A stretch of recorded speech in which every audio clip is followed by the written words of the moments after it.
Hello, welcome to our family. ആദ്യമായിട്ട് ആരെങ്കിലും നമ്മുടെ ചാനൽ കാണുന്നുണ്ടെങ്കിൽ സബ്സ്ക്രൈബ് ചെയ്യുക, ലൈക്ക് ചെയ്യുക, കമൻറ്റ് ചെയ്യുക. ഹായ്. അപ്പോൾ രാവിലത്തെ പരിപാടിയൊക്കെ കഴിഞ്ഞ് ഇനി ഉച്ചത്തേക്കുള്ള കാര്യങ്ങൾ നോക്കണം. ഉറങ്ങുകയാണ്. മോൻ എണീക്കുന്നതിന് മുന്നേ നമുക്കതങ്ങ് സെറ്റാക്കി വെക്കാം. കുറച്ച് ചീര ഇരിപ്പുണ്ട്, മീനും വൃത്തിയാക്കി വെച്ചതിരിപ്പുണ്ട്. സെറ്റാക്കാം. ബൈ.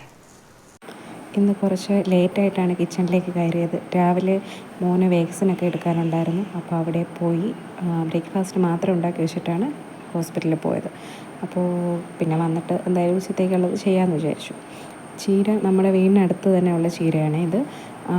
അവർ തന്നെ കൃഷി ചെയ്യുന്നതാണ്. പക്ഷേ വിഷമൊന്നും ഉപയോഗിക്കുന്നില്ല. നല്ല ചീരയാണ്, നല്ല ടേസ്റ്റുമാണ്. ഇവിടെ എല്ലാവർക്കും നല്ല ഇഷ്ടമാണ് ചീര. അപ്പോൾ ഞാൻ ഇടയ്ക്കിടയ്ക്ക് അവരുടെ നിന്ന് വാങ്ങി വയ്ക്കാറുണ്ട്. അപ്പോൾ ആദ്യം ഒന്ന് നന്നായിട്ട് അവർ കഴുകിയാണ് തരുന്നത്. എന്നാലും നമ്മളൊന്നുകൂടെ ഒന്ന് നന്നായിട്ട് കഴുകി മണ്ണൊക്കെ കളഞ്ഞ് എടുക്കണം. ശേഷം നമ്മൾ ഈ തണ്ടിനെയൊക്കെ മാറ്റി, നമുക്ക് സാധാരണ എല്ലാവർക്കും അറിയാവുന്ന പോലെ നമ്മൾ ചീര കട്ട് ചെയ്തെടുത്തു. ഞാൻ ഇല മാത്രമല്ല, ഞാൻ കുറച്ച് കൂടുതൽ തണ്ട് കൂടെ കട്ട് ചെയ്തെടുക്കും. ഇല മാത്രം ഇടുമ്പോൾ എനിക്കിങ്ങനെ ഭയങ്കരമായിട്ട് കുഴഞ്ഞതുപോലെ തോന്നും. അപ്പോൾ നമ്മൾ ഈ തണ്ടൂടെ കുറച്ച് ഇട്ട് കൊടുക്കുമ്പോൾ അത്രയും കുഴഞ്ഞതല്ലാണ്ട് നമുക്കിങ്ങനെ വിട്ട് കിട്ടുമല്ലോ, അതിന് വേണ്ടിയിട്ടാണ്. പിന്നെ ഈ ഒരു ഫുഡെന്ന് പറയുന്നത് നമുക്ക് അരിയാൻ കുറച്ച് പ്രയാസമാണെങ്കിലും വെക്കാനും കഴിക്കാനൊക്കെ നല്ല ടേസ്റ്റാണല്ലോ. പിന്നെ പച്ചമുളക് ആവശ്യത്തിനുള്ളതും കൂടെ കട്ട് ചെയ്ത് വെച്ച ശേഷം ഞാൻ അത്രയും സമയം യൂസ് ചെയ്ത് അത്രയും പെട്ടെന്ന് തന്നെ അങ്ങ് കഴുകി വെക്കും. ഇല്ലെങ്കിൽ ഒരുപാട് സാധനങ്ങൾ വാരി വരച്ചതുപോലെ കിടക്കുമല്ലോ. ആ തണ്ട് വെച്ചിട്ട് നമ്മൾ തീയിൽ വെക്കും. അത് ആരെങ്കിലും അറിയാവുന്നവരുണ്ടെങ്കിൽ കമൻറ്റ് ചെയ്യണേ. അപ്പോൾ എല്ലാം കഴുകി വെച്ചതിന് ശേഷം നമുക്ക് ചീര വയ്ക്കാം. ഞാൻ ഈ ചീര അടുപ്പിലിട്ടതിന് ശേഷമാണ് തേങ്ങയൊക്കെ ചിരകാൻ നിൽക്കുക. അപ്പോൾ ആ സമയം കൊണ്ട് നമുക്ക് ചീര വാടി കിട്ടും ചെയ്യും. നമുക്ക് ഒരുപാട് സമയം വേസ്റ്റ് ആകുമല്ലോ. ഞാൻ ചീര വയ്ക്കുമ്പോഴും കറിവേപ്പില ഇടും. ചിലരിങ്ങനെ പറഞ്ഞു കേട്ടിട്ടുണ്ട് ഇലക്കറി വയ്ക്കുമ്പോൾ കറിവേപ്പില ഇടില്ല എന്നൊക്കെ കേട്ടിട്ടുണ്ട്. എന്നാലും ഞാൻ എല്ലാത്തിലും കറിവേപ്പില ഇടും. എനിക്ക് കറിവേപ്പില മസ്റ്റാണ്. അപ്പോൾ ഞാൻ അതൊന്ന് വാടാൻ വെച്ച ശേഷം തേങ്ങ പൊട്ടിച്ചെടുത്തു. നല്ല ടേസ്റ്റാണെന്ന് പറഞ്ഞ് കുടിച്ചതാണ്. പക്ഷേ പൊട്ട വെള്ളമായിരുന്നു. അപ്പോൾ തന്നെ തുപ്പി കളഞ്ഞിട്ട് ഞാൻ പോയി തേങ്ങ ചിരകി. നമുക്കിന്ന് തോരനും പിന്നെ മീൻ കറിക്കും ആവശ്യത്തിനുള്ള തേങ്ങ ഞാൻ ചിരകി എടുത്തിട്ടുണ്ട്.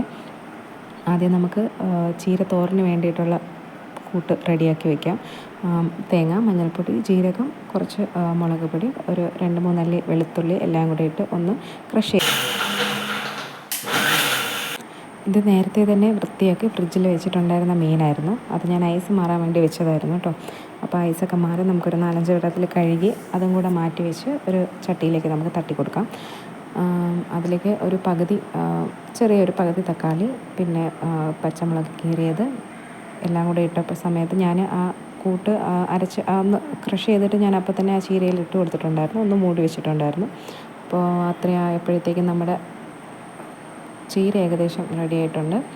ചീരക്കൂട്ടാനായിട്ടുണ്ട്. അപ്പോൾ നമുക്ക് അതിനെ ഇനി മാറ്റി വെച്ചിട്ട് നമുക്ക് മീനിൻ്റെ കാര്യത്തിലോട്ട് നോക്കാം. മീനിൻ്റെ അരപ്പിലത്തേക്ക് മുളക് പൊടി, മല്ലിപ്പൊടി, തേങ്ങ അരച്ചിട്ടുള്ള മീൻ കറിയാണ് വെക്കുന്നത്. മഞ്ഞൾപ്പൊടി, കുറച്ച് ഉലുവ, പിന്നെ കുറച്ച് പുളി, തക്കാളി നമ്മൾ ഇട്ടിട്ടുണ്ട്. അപ്പോൾ അതിനനുസരിച്ച് പുളിയും കൂടെ അഡ്ജസ്റ്റ് ചെയ്തിട്ടാൽ മതി. പുളിയെല്ലാം കൂടെ ഇട്ട് ഒരു അല്പം സവാള കൂടെ അരിഞ്ഞ് ഇട്ട് കൊടുത്ത് ആവശ്യത്തിന് വെള്ളം ഒഴിച്ച് നന്നായിട്ട് അരച്ചെടുക്കാം. ഇനി നമുക്ക് മീനിലേക്ക് ഈ അരപ്പ് ചേർത്ത് ആവശ്യത്തിന് വെള്ളവും ചേർത്ത് ഉപ്പൊക്കെ ചേർത്ത് അടുപ്പിലേക്ക് കയറ്റാം. ഞാൻ സാധാരണ തേങ്ങ അരച്ച് മീൻ കറി വയ്ക്കുന്ന ദിവസം പ്രത്യേകിച്ച് അങ്ങനെ വേറൊരു കറി വയ്ക്കാറില്ല. ഈ കറിയിൽ തന്നെയാണ് നമ്മൾ ആഹാരം കഴിക്കാറ്. ഇവിടെ അങ്ങനെ മുളകിട്ട് മീൻ കറി വയ്ക്കുന്നത് വളരെ കുറവാണ് കേട്ടോ.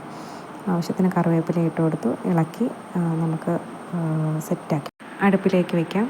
ഇപ്പോൾ ജോലിയൊക്കെ ആയിട്ടുണ്ട്. ഇനി പ്രത്യേകിച്ച് ഞാൻ കറിയൊന്നും വെക്കുന്നില്ല. ചീരയും മീനും മാത്രം മതി. പിന്നെ കുറച്ച് അച്ചാറൊക്കെ ഇരിപ്പുണ്ട്. അപ്പോൾ നമുക്കതെല്ലാം കൂടെയൊക്കെ വെച്ച് കഴിക്കാം. അങ്ങനെ ബാക്കിയുണ്ടായിരുന്ന കുറച്ച് പാത്രങ്ങളൊക്കെ എടുത്ത് സിങ്കിലേക്ക് ഇട്ടു. വേസ്റ്റ് ഇടുന്ന പാത്രമാണ് ആയിരിക്കുന്നത്. അതിനെ കൊണ്ടുപോയി വേസ്റ്റൊക്കെ കളഞ്ഞിട്ട് കൊണ്ടുവന്നു. അതും ഡെയിലി കഴുകി വെക്കണം. അങ്ങനെ അതൊക്കെ കഴുകി വെച്ചു. നമുക്ക് സിങ്ക് എല്ലാ പാത്രങ്ങളും കഴുകി ക്ലീനാക്കി എടുക്കാം.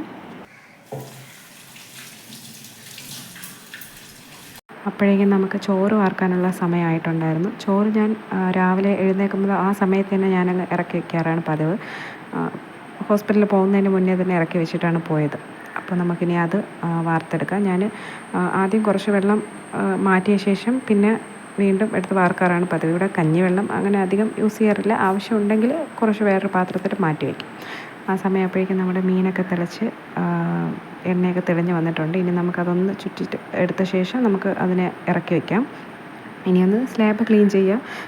ഇത് ഞാൻ ഒരു സൊല്യൂഷൻ ഉണ്ടാക്കി വെച്ചേക്കുന്നതാണ്. അത് വെച്ച് ഒന്ന് സ്പ്രേ ചെയ്ത് കൊടുത്ത ശേഷം തുടയ്ക്കുമ്പോൾ അത്രയും സമയം വെച്ച ഫുഡിൻ്റെ മണമൊക്കെ മാറും. അതുപോലെ ഉറുമ്പൊന്നും വന്ന് കയറില്ല. നല്ല ക്ലീനായിട്ട് കിടന്നോളും. അപ്പോൾ അതൊക്കെ നന്നായിട്ട് തുടച്ചൊക്കെ ഇട്ടു. ഇനിയൊന്ന് കിച്ചണൂടെ ഒന്ന് അടിച്ച് വാരിയിടുമ്പോഴേക്കും നമ്മുടെ മൊത്തം പരിപാടി കഴിഞ്ഞിട്ടുണ്ട്. എത്രയൊക്കെ നമ്മൾ ക്ലീനായിട്ട് നിന്ന് ചെയ്തെന്ന് പറഞ്ഞാൽ കുറച്ച് പൊടിയും കാര്യങ്ങളൊക്കെ എന്തായാലും തറയിൽ കിടപ്പുണ്ടാവും. അപ്പോൾ അത്രയേ ഉള്ളൂ. ഇനി നമുക്ക് അടുത്ത വീഡിയോയിൽ കാണാം. ബൈ.